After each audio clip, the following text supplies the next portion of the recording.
queridos, graça e paz. Muito bom estarmos juntos mais uma vez, a despeito de estarmos nesse tempo de quarentena, mas não vamos perder a oportunidade de ouvir a palavra de Deus. Nós temos podido estar compartilhando com alguns irmãos durante a semana, através dos aplicativos também, nos vendo. Tem sido muito bom, tem sido um momento assim, produtivo e também divertido, e de matar um pouquinho a saudade mesmo que à distância.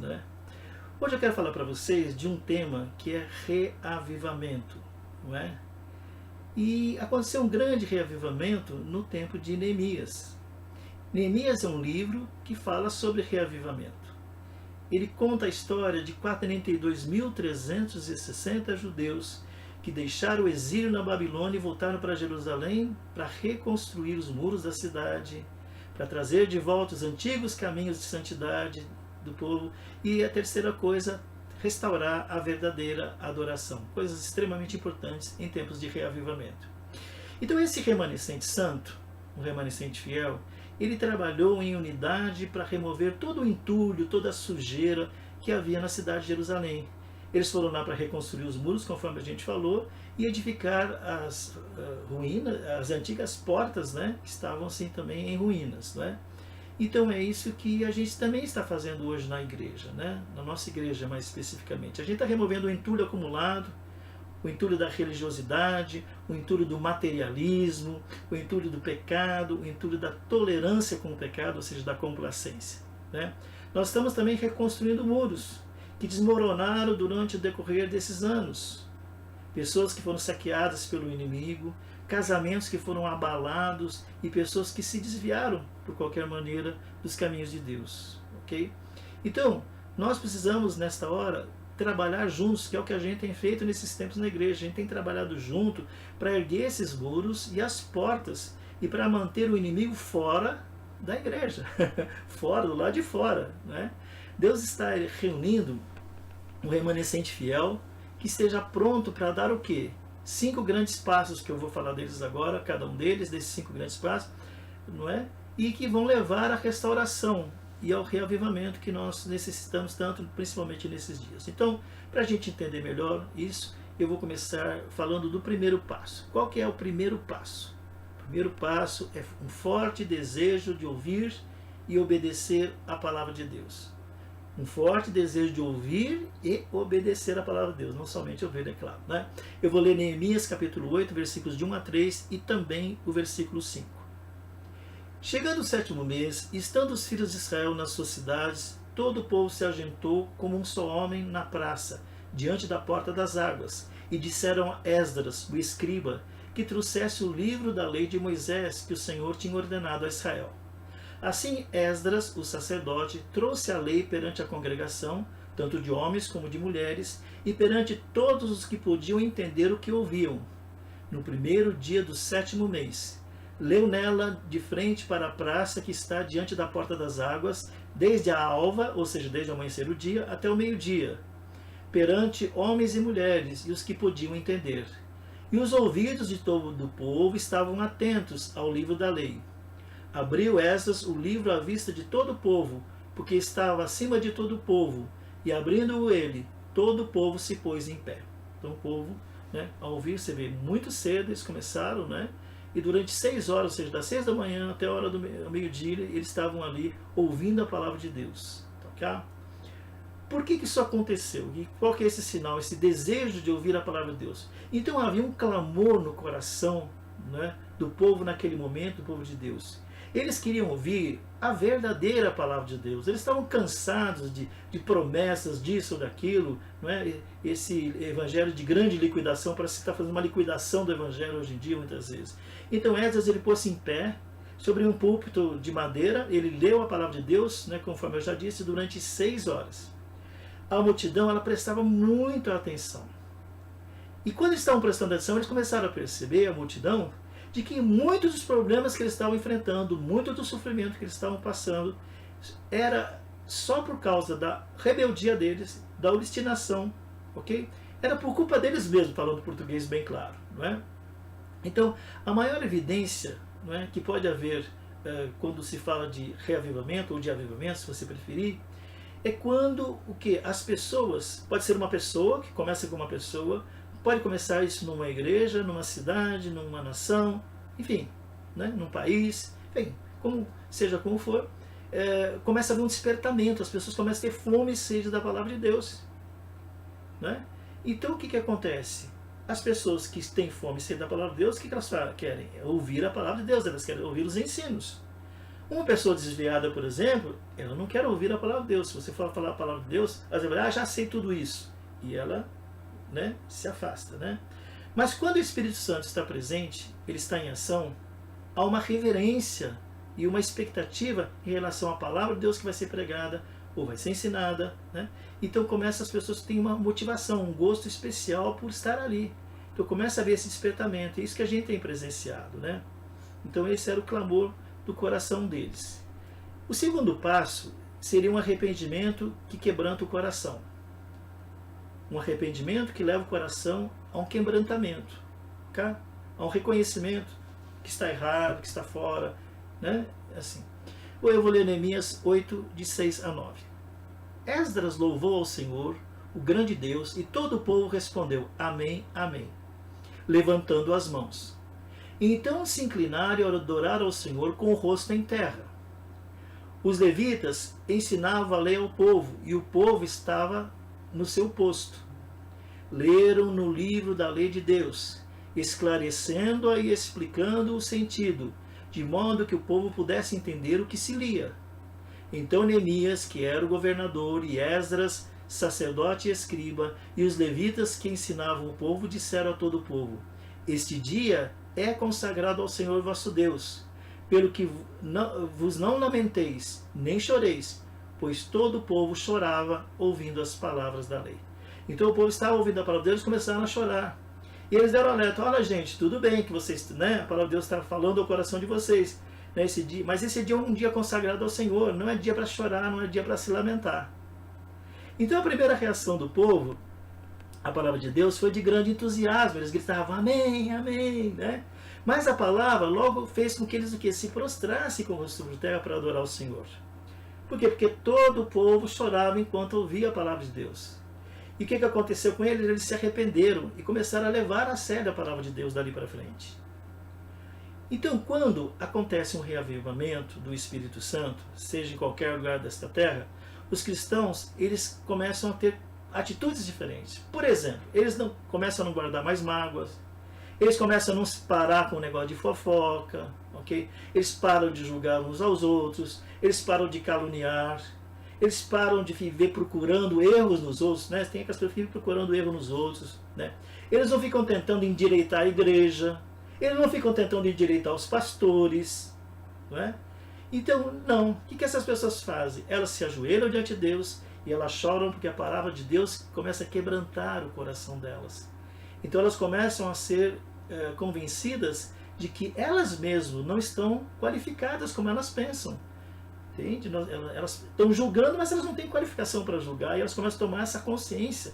Então começa a haver um quebrantamento, começa a haver um arrependimento. O terceiro passo é um incrível espírito de alegria e de celebração. Então começa a haver uma alegria, não é? Festa, vontade de celebrar, vontade de estar junto, vontade de confraternizar. Isso começa a acontecer, né? Não só além da palavra de Deus, ou seja, do espiritual, mas essa alegria de estar junto, né? De repente fazer um churrasquinho, né? Aquela coisa assim de estar próximos um do outro. Então é um incrível espírito de alegria e de celebração. Eu vou ler Neemias 8, de 10 a 11. Disse-lhe mais, ide, comei as gorduras e bebei as doçuras, e enviai porção aos que não têm nada preparado para si. Este dia é consagrado ao nosso Senhor. Não vos entristeçais, pois a alegria do Senhor é a vossa força. Os levitas fizeram calar a todo o povo, dizendo, calai-vos, porque este dia é sagrado, não vos entristeçais. Então todo o povo se pôs a comer, a beber e a enviar porções e a celebrar com grande alegria, porque agora eles entendiam as palavras que lhes foram comunicadas. Então agora não só eles estavam entendendo o propósito de Deus ao falar aquelas coisas, né? Então aquela palavra que estava tocando e revelando como era a condição deles, agora não, estava servindo de motivo de impulso, de alegria, porque eles sabiam que Deus estava no negócio, por assim dizer, Deus estava assim, cuidando deles de verdade, tá? Então, em qualquer lugar onde exista arrependimento, em qualquer lugar onde exista um amor pela palavra de Deus, então o que acontece? Essa vontade de ver a palavra de Deus, ela começa a ser restaurada. O que acontece quando a palavra de Deus é restaurada nos nossos corações? A gente começa a não ter vontade mais de pecar, a gente vai abandonando o pecado vai desaparecendo do nosso meio. E vai surgindo o que? Uma onda poderosa de alegria e de celebração. Tá? Porque o Espírito está em nós, não é? E todo o fruto do Espírito, né? Que é alegria, paz, bondade, benignidade, tudo isso começa a se manifestar. Agora, nós temos que entender que é um perigo, existe uma alegria que é uma alegria hipócrita. Tá? Uma celebração falsa nos nossos dias. É a celebração do eu, é a celebração da idolatria, é a dança ao redor do bezerro de ouro. Você lembra quando o pessoal ficou dançando em volta do bezerro de ouro? Era uma alegria, mas aquilo Deus não estava no negócio, como eu vou falar agora para você. Então preste atenção, a gente precisa muito discernimento nesses dias para diferenciar, não é? A verdadeira alegria do arrependimento e a falsa alegria dos idólatras. Ok? Isso é muito sério. Então, em Êxodo capítulo 32, no versículo 18, né, Moisés e Josué estavam descendo o monte e o Moisés diz: não é alarido dos vitoriosos, nem alarido dos vencidos, mas é a voz dos que cantam que eu ouço. Então Moisés e Josué, como eu disse, eles estavam descendo o monte e eles ouviram o quê? Uma gritaria no acampamento, um alvoroço, uma barulheira. E estavam todo mundo gritando, todo mundo cantando, todo mundo dançando. E é isso que a gente tem que tomar cuidado. Porque Moisés, ele percebeu que todo aquele grito, né, aquela gritaria, aqueles cantos e aquelas danças, aquela alegria, era uma coisa carnal, não era uma coisa espiritual. Né? Ele sabia que o povo era um povo rebelde, né? Cheio de lascívia, cheio de imoralidade, cheio de luxúria, cheio de sensualidade. Era o grito da idolatria. Será que você e eu somos capazes de perceber bem essa diferença? Será que a gente está tão atento a ponto de perceber essa diferença que Deus está pedindo que a gente atente? Então, se não houver pregação, se a palavra não for pregada como ela tem que ser pregada, então não há arrependimento de pecado. Se não houver arrependimento de pecado, não há rostos chorando. Não há pessoas inclinadas até o chão. Se não houver amor à palavra de Deus, né? Amor à correção de Deus, porque Deus corrige o filho que ama. A gente às vezes não gosta de ser corrigido, mas Deus precisa corrigir a gente. E quando nós somos corrigidos, nós devemos ficar alegres, felizes por sermos corrigidos, que mostra que Deus continua investindo e acreditando em nós. Né? Bonito se ele não falasse mais nada, aí seria... Então, nós temos que ter cuidado isso, né? Que se não houver arrependimento, não há um grito espiritual realmente, um clamor, não é? Espiritual. Então a gente tem que tomar cuidado, a gente pode estar fazendo o cântico da idolatria, tá ok? Porque houve tanta alegria, será, tantos gritos neste reavivamento registrado no livro de Neemias. Agora nós estamos voltando ao livro de Neemias. Por que naquele dia, naquele tempo, aconteceu o que? Uma grande alegria, tantos gritos, tantas festas, né? No meio do povo. A resposta é simples. A resposta está no livro de Neemias mesmo, no capítulo 8, versículo 12. A Bíblia diz que era porque agora entendiam as palavras que lhe foram comunicadas. Ou seja, eles começaram a entender a palavra de Deus de verdade. E uma vez entendendo, eles decidiram também o quê? Obedecer. Ou seja, decidiram levar a sério. Então esse foi o terceiro passo. Tá? O quarto passo vai falar de uma cabana no telhado. E agora eu queria que você redobrasse a sua atenção, porque aqui tem a chave de toda essa mensagem. Tá? Neemias capítulo 8, versículos de 13 a 17 diz o seguinte: no dia seguinte, ajuntaram-se os cabeças de famílias de todo o povo, os sacerdotes, os levitas, na presença de Esdras, o escriba, para tentarem nas palavras da lei. Acharam escrito na lei que o Senhor ordenara por intermédio de Moisés que os filhos de Israel habitassem em cabanas durante a festa do 7º mês e que publicassem e fizessem passar pregão por todas as suas cidades e em Jerusalém, dizendo: saí à região montanhosa e trazei ramos de oliveiras, ramos de zambujeiros, ramos de murtas, ramos de palmeiras, ramos de árvores frondosas para fazer cabanas, como está escrito. Assim saiu o povo e trouxeram os ramos e fizeram para si cabanas, cada um no eirado da sua casa, nos seus pátios, nos atos da casa de Deus, na praça da porta das águas e na praça da porta de Efraim. Toda a congregação dos que tinham voltado do cativeiro fizeram cabanas e nelas habitaram. Nunca tinham feito assim os filhos de Israel desde os dias de Josué, filho de Num, até aquele dia. E seu regozijo foi muito grande.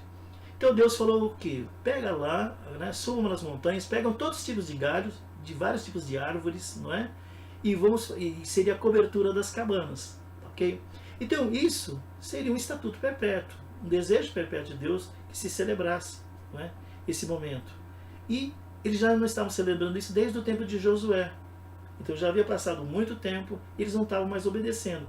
Então quando eles perceberam que eles estavam se omitindo em algumas coisas, então o que eles fizeram?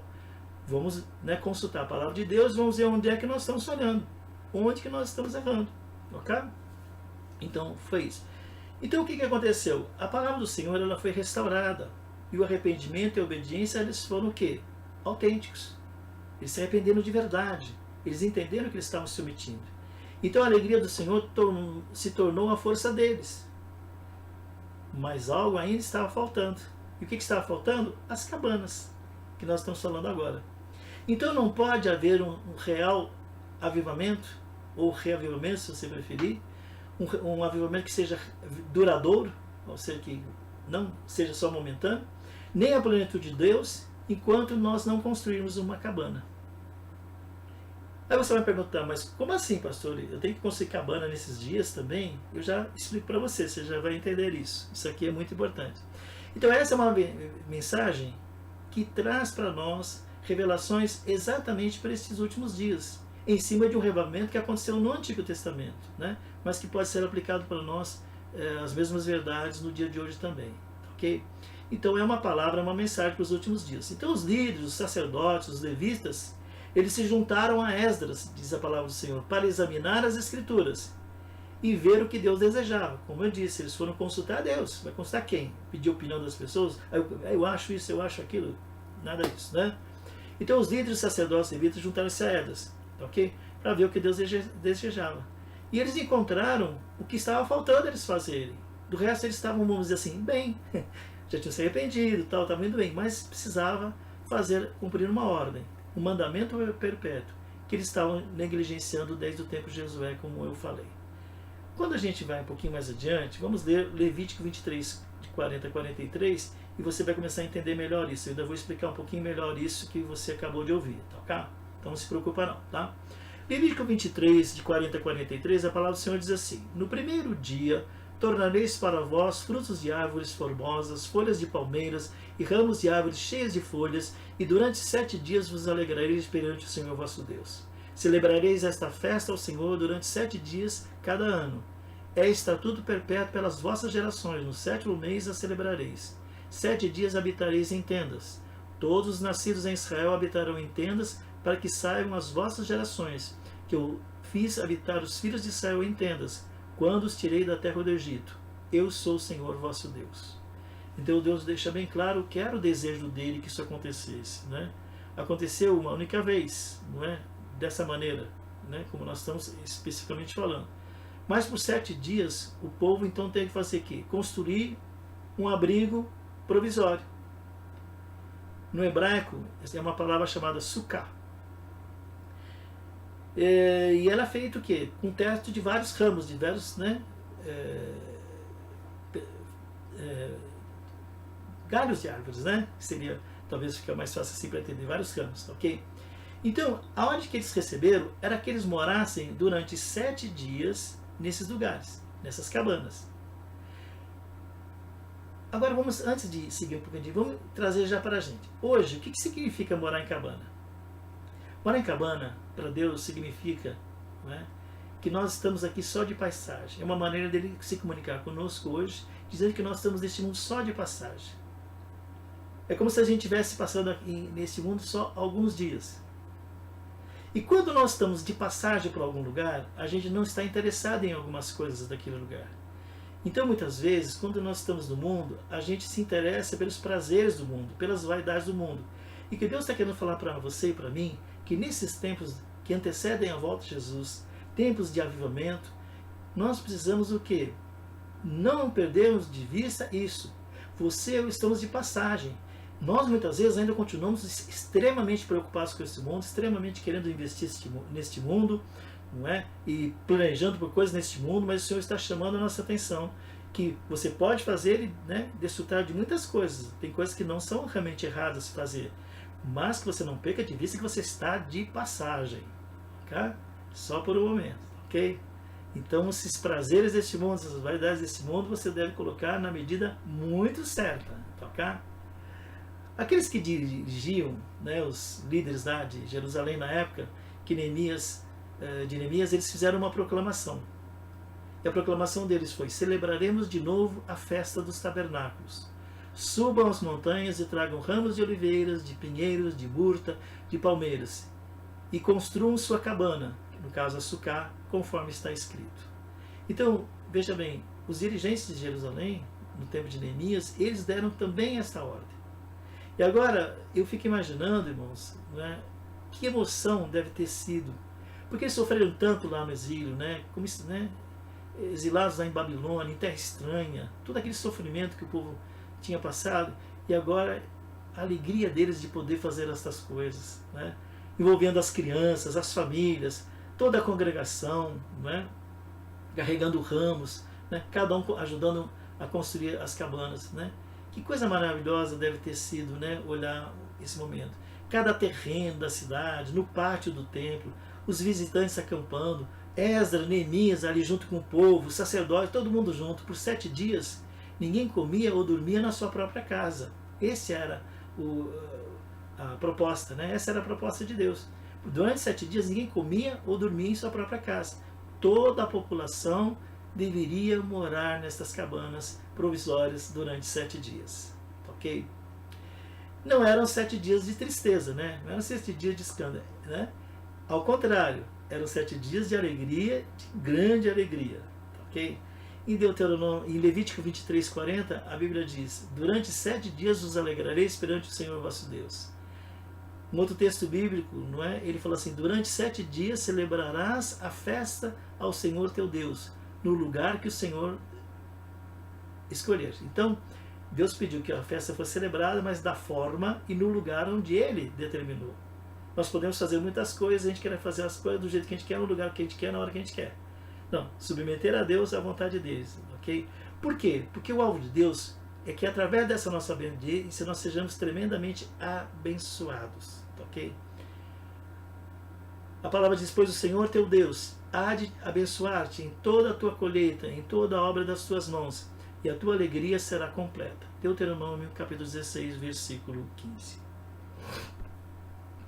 Hoje em dia, muitos pregadores, muitos homens e mulheres de Deus, eles dizem que a igreja está entrando no seu tempo de colheita, ou seja, a colheita do grão e a colheita do vinho, um tempo de bênção, um tempo de prosperidade, e que nós estamos num tempo, não é, numa época de grande regozijo, de grande cânticos, de tempo de alegria, né, de se alegrar realmente com essa gloriosa presença do Senhor. Agora preste atenção, o que está faltando nessa mensagem é exatamente a mudança para a cabana. Todo louvor, toda adoração, toda alegria, elas devem estar sobre a cabana, no lugar que o Senhor escolheu. Agora, trazendo para nós hoje, como é que nós vamos colocar isso em prática? Tá? Então eu vou voltar de novo a falar um pouquinho do significado da cabana. Então, a cabana significa que nós somos estrangeiros neste mundo, né? Cidadãos de outro país. Então, os 7 dias passados na cabana diziam respeito ao espaço de tempo da vida humana. Deus está querendo lembrar, não é, que a vida, em média, Deus estabelece como 70 anos. Okay? Então, a Sucá, ou seja, a cabana, ela lembrava que a vida é breve nesse mundo, entende? É uma coisa assim de passagem. Ali falava também do desaparecer da cor e do brilho das folhas, né, que representava o quê? A decadência da vida, a decadência da saúde, a decadência da força. Seria o tempo de envelhecimento. Tá, ok? Então Deus queria que os seus corações e as suas mentes estivessem postos na eternidade. Como Deus quer que os seus olhos, não é, os seus pensamentos sejam postos na eternidade. Nós precisamos ter essa percepção. Nós temos os olhos muito neste mundo. Claro que nós vivemos nele, não podemos ficar alheios, marginalizados.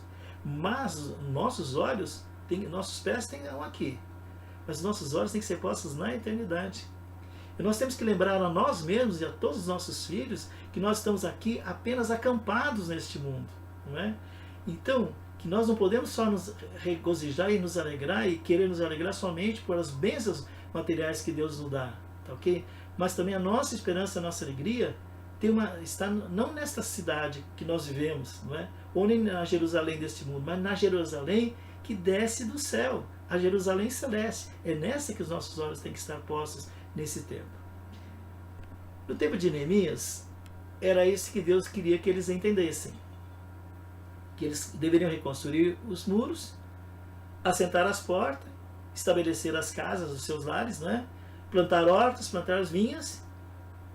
O Senhor foi extremamente bom com eles, os abençoou, deu colheitas abençoadas, mas o Senhor deixou claro, apesar de estarem tudo bem muitas vezes com vocês estarem sendo abençoados, o lugar de descanso para o meu povo, que somos nós, não é aqui.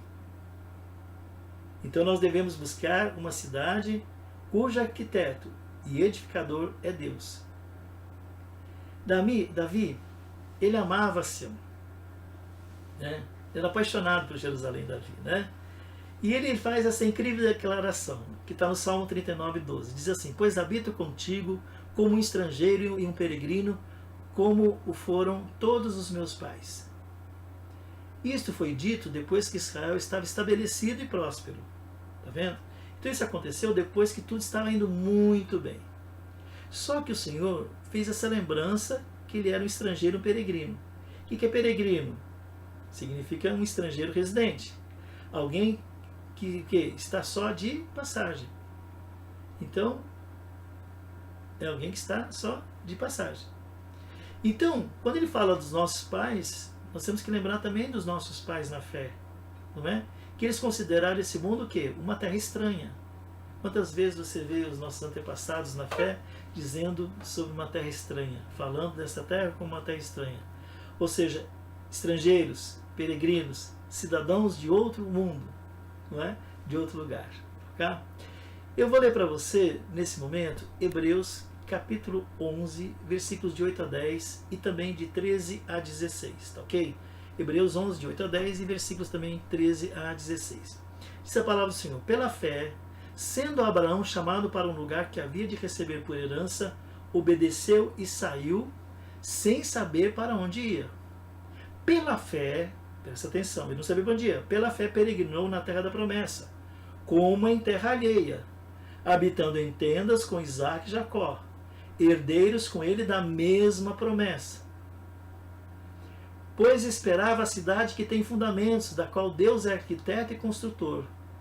Todos esses morreram na fé, não alcançaram as promessas, viram-nas de longe e as saudaram, dando um tchauzinho para a promessa, e confessaram que eram estrangeiros e peregrinos na terra.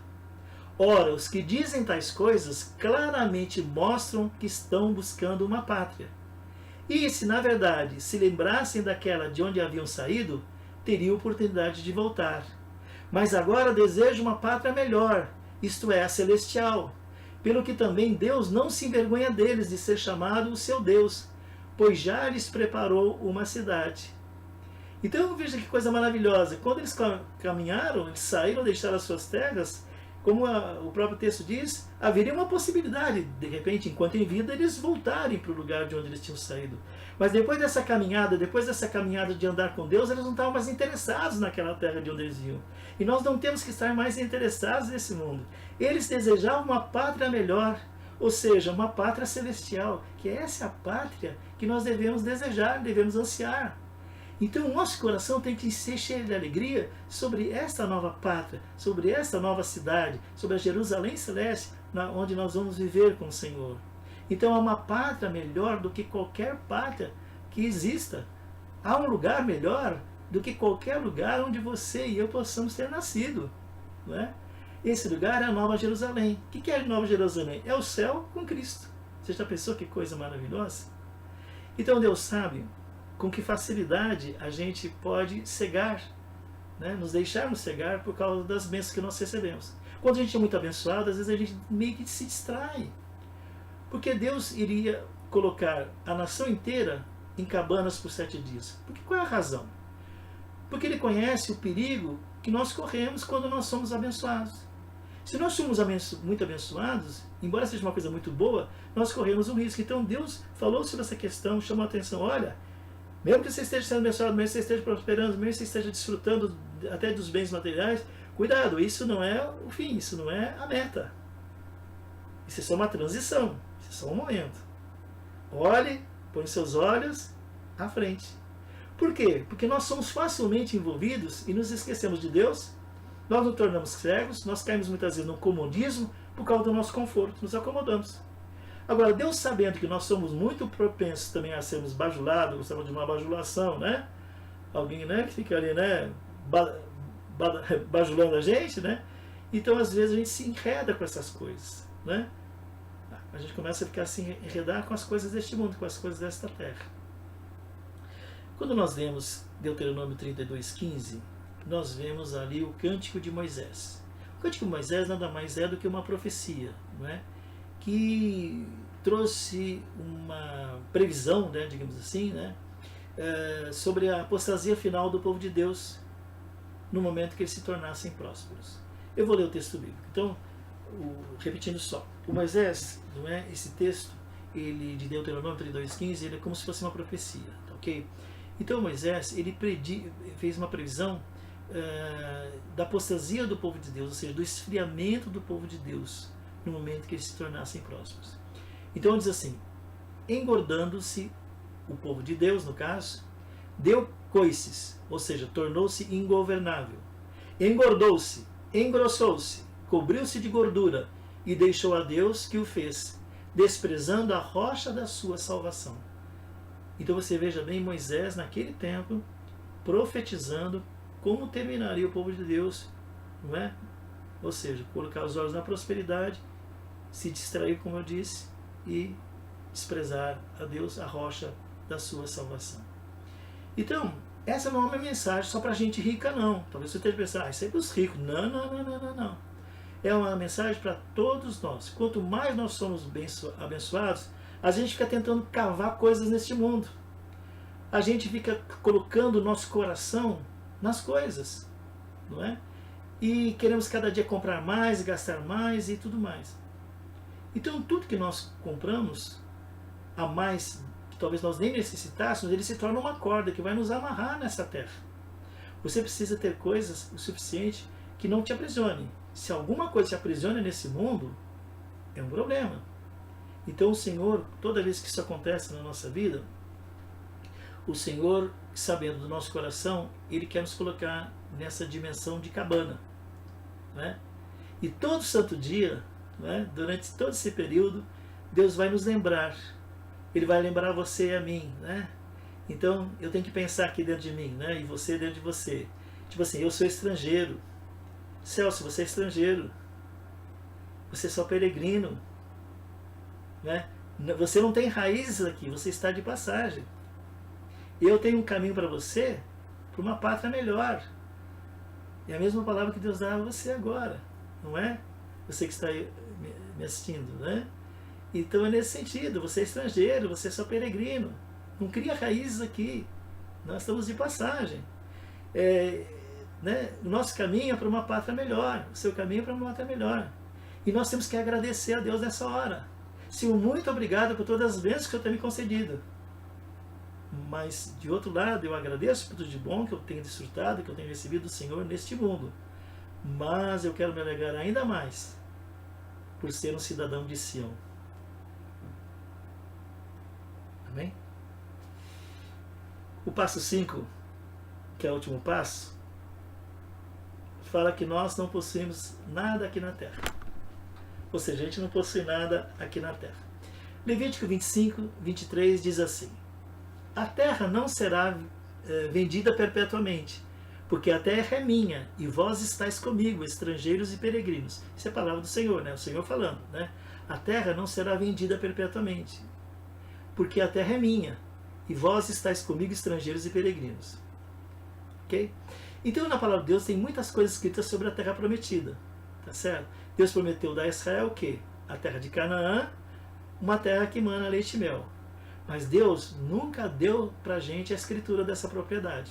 Ele prometeu a terra, mas ele nunca deu a escritura de propriedade. Ele só arrendou, né? A palavra certa acho que é arrendar, né? Para nós, não é? Ok?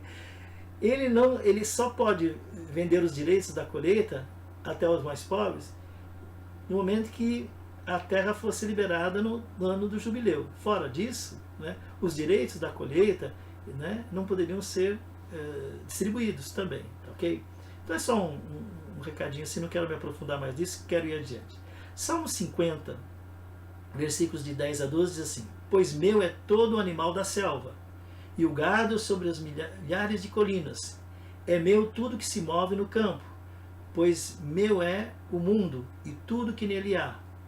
Ou seja, o que Deus está falando aqui? Que Ele é dono de tudo que nós temos. Mas nós continuamos dizendo o quê? Senhor, eu te dou isso de volta, Senhor. Né? Tá? Estou devolvendo a Ti, não sei o quê.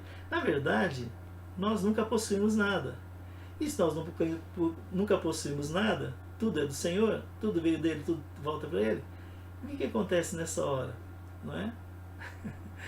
Nós temos que ter a consciência de que nós somos meros administradores. A palavra bíblica correta é mordomo. Nós somos meros mordomos da propriedade de Deus. Será que nós temos sido de fato mordomos justos, né, dessa propriedade de Deus? Então o Senhor está dizendo para você e para mim o quê? Vocês não possuem nada. Eu sou dono de tudo. Eu sou dono do animal, eu sou dono do gado, eu sou dono das colinas, eu sou dono de tudo. Tudo que se move no campo é meu. Né? No versículo que nós acabamos de ler, no Salmo 50, versículos de 10 a 12. Então, você e eu somos mordomos. Então, a cabana existe para que você possa, nesses dias, parar e meditar. Como é que eu tenho agido assim? Tudo que eu tenho, eu acho que ele é meu, eu sou o dono absoluto, eu me agarro naquilo, não consigo. Né? Como é que está o meu coração nisso? À luz da eternidade, à luz da fragilidade da vida, quanto você gasta consigo mesmo em comparação com o que você gasta com a obra de Deus? Já pensou nisso? Quanto do dinheiro que você tem, dos bens que você gasta consigo mesmo, e quanto você disso doa, né, na obra de Deus?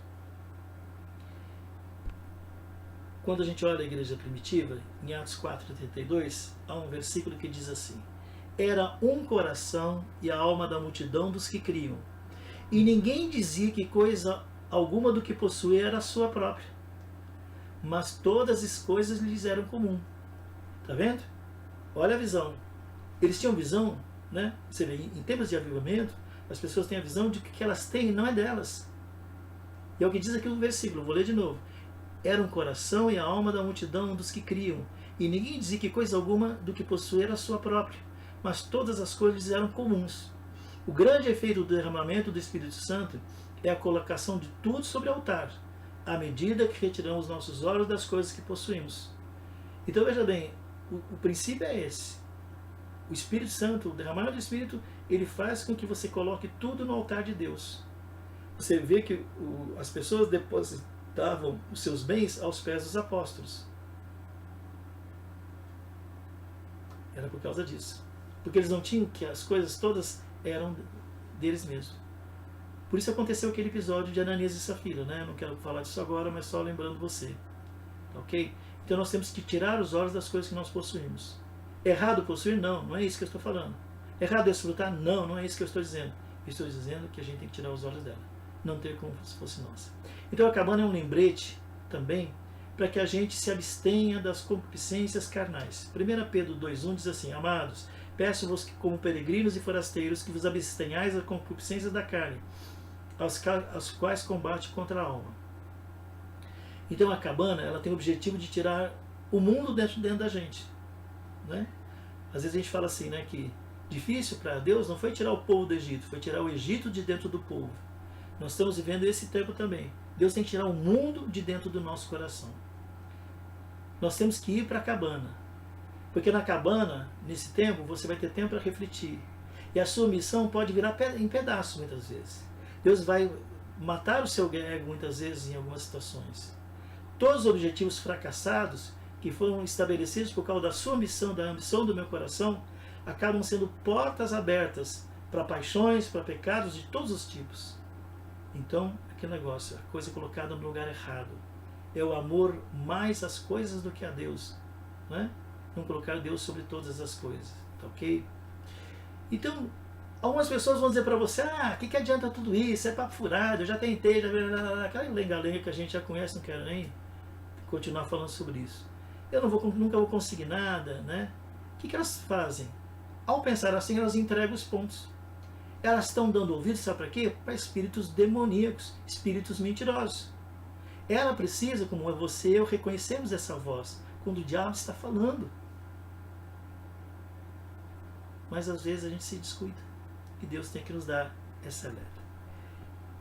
Para nós concluirmos, deixa eu falar sobre a influência, não é? Ou melhor, não seria a palavra correta, talvez não seja influência, seria a evidência. Acho que a evidência agora ficou bom. A evidência final do reavivamento é uma absoluta separação do mundo.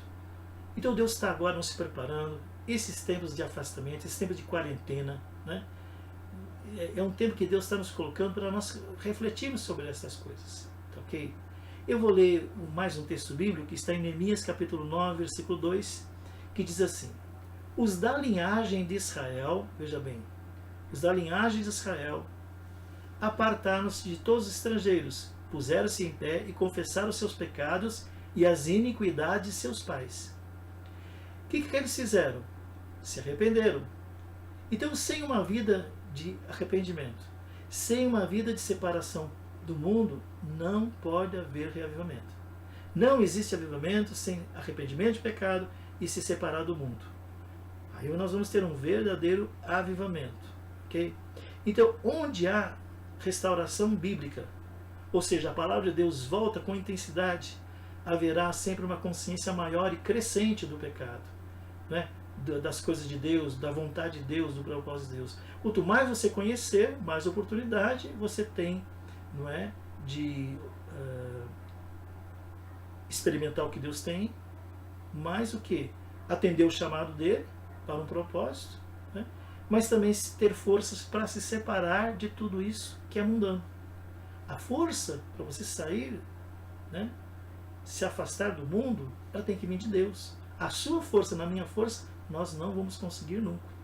Por isso Deus, não é, tem agido dessa maneira em algumas pessoas. Muitas pessoas estão se separando. Esse é um tempo para que você e eu continuemos em reflexão. Como é que está a sua vida? Eu, do meu lado, também, como é que está a minha vida? Não é porque eu sou pastor que é negativo. É tudo igual. O que é difícil para você é difícil para mim também, né? Agora, o que a gente tem notado, por observação, isso não é de hoje, né? E você mesmo com certeza já percebe isso, que o cristão que leva uma profunda vida, que leva a sério as coisas de Deus, que caminha numa vida de santidade, é aquele que mais influencia esse mundo. Eu não sei se você já percebeu que os ímpios, eles estão esperando que os cristãos o quê? Se separem, se limpem e cumpram. Lá em Romanos 8, se eu não estou enganado, acho que é Romanos 8 agora, ele fala exatamente sobre isso. Não é? Toda a criação está esperando a manifestação dos filhos de Deus. Então as pessoas elas estão querendo ver, não é? Elas estão mergulhadas muitas vezes no pecado, mas elas estão vendo e observando, e que se você e eu, né, conseguimos passar essa vida, não pelo nosso discurso, não pelo nosso falar, né, mas pela nossa atitude, dessa nossa separação, e que a gente está se tornando diferente delas, então elas vão começar a crer nesse Deus, e então elas vão querer se aproximar de nós. A gente tem uma ideia errada, né, disso. Por isso Deus ele está levantando um remanescente fiel, não é? Crentes que Deus está separando, um povo no meio do povo, que vai ouvir esse discurso, que vai ouvir essa mensagem do céu, e esses serão que moldados à imagem de Jesus Cristo. E quando o reavivamento vier, na sua plenitude, a maioria dos cristãos não vai reconhecer. Você acredita nisso? Vai chegar um tempo que Deus vai estar falando, presente, se manifestando, e as pessoas não vão perceber. Eu digo os crentes, irmãos, os cristãos não vão perceber. E o que vai acontecer? E os que reconhecerem muitas vezes vão rejeitar, achar que aquilo não pode ser de Deus, porque é muito diferente, é muito extravagante, ou fora do propósito deles. Então só o remanescente, separado por Deus, só eles vão ouvir o som da trombeta e vão saber exatamente o que Deus está falando. E uma vez ouvindo a voz de Deus, com o coração limpo, transformado, purificado, não é? Eles vão desejar obedecer, eles vão ser profundamente abençoados, vão ser instrumentos poderosos de Deus para cura, libertação e salvação nesse mundo, e vão expressar nesse mundo a glória daquele que é único, digno de todo louvor, de toda honra, de toda glória, de toda exaltação, nosso Senhor e Salvador Jesus Cristo, em quem nós temos crido, a quem nós temos aprendido a amar e a servir. Que Deus te abençoe, amado. Que tenha um período assim abençoado. Que você possa compreender essa mensagem assim, nos mínimos detalhes. E que o Espírito Santo abra o teu coração e toque a sua vida nessa hora.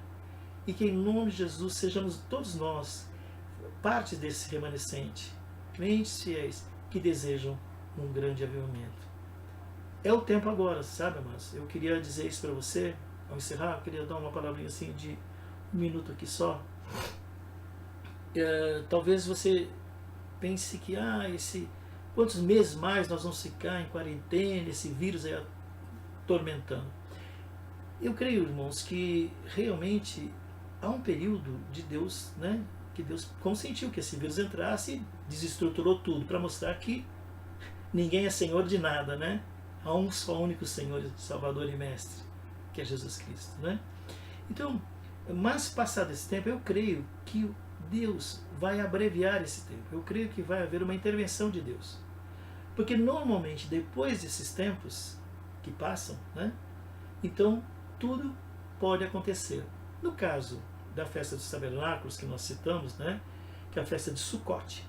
Tá? Sukkah é a tenda, em hebraico, Sukkot, tá? Que é a festa dos tabernáculos. Terminava os 7 dias, né? O tempo da colheita, a colheita vinha e eles iam comemorar a colheita. Como a colheita era abundante, eles se prosperavam muito. Então era um tempo propício para que o coração deles, né, se alegrasse, desfrutasse, festejassem muito, celebravam muito mesmo, dançassem, né, e dançassem como até hoje eles fazem, abraçados a Torá. E sabe uma coisa engraçada, irmãos? Às vezes a gente fica tem preconceito com dança na igreja, mas você sabe de uma coisa? Que quem dança mais lá, né, no tempo da festa tabernáculo, são os homens. São os homens que dançam mais e celebram mais do que todo mundo. Então são coisas que a gente às vezes tem um pouco de cuidado, não sei o quê, e alguns falam isso, falam aquilo, mas é assim, é uma celebração. Agora, a gente crê que Jesus vai voltar, né, no tempo, exatamente nesse tempo da festa dos tabernáculos, né? Então todo ano a festa dos tabernáculos é celebrada lá em Jerusalém, né? Então, mas é uma festa muito concorrida, a mais concorrida, não sei como é que vai ser esse ano, mas acredita-se nisso. Então, da mesma maneira, eu creio que o Senhor vai encerrar esse tempo de quarentena, né? Ele vai abreviar esse tempo intervindo, manifestando a glória dele, mostrando que assim como ele consentiu que esse vírus viesse ao mundo, ele é todo poderoso para mudar e fazer um milagre da noite para o dia. Que Deus te abençoe grandemente, que a graça, a paz do Senhor seja sobre a sua vida, sua casa, sua família, em nome de Jesus. Amém.